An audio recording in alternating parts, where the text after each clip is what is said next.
Hi guys, आज के कातला माছের झोल বানাচ্ছি। তো কি কি উপকরণগুলো লাগছে আপনাকে দেখাচ্ছি।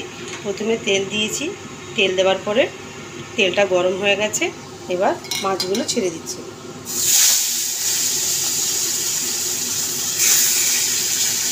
এবার মাছটা ভাজা হোক, ততক্ষণ কি কি উপকরণগুলো লাগছে আপনাকে দেখাচ্ছি।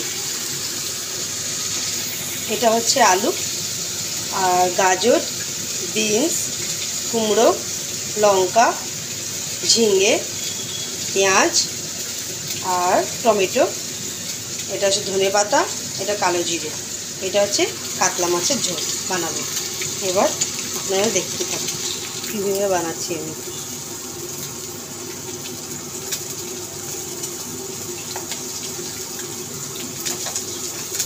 মাছটাকে হালকা হালকা করে উল্টিয়ে দেবো।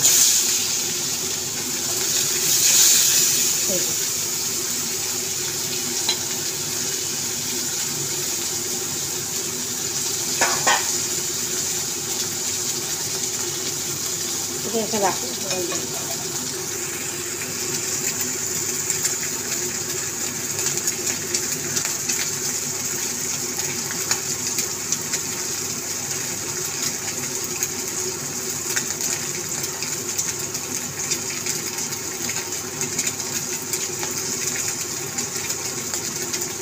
তেলটা অনেক গরম হয়ে গেছে।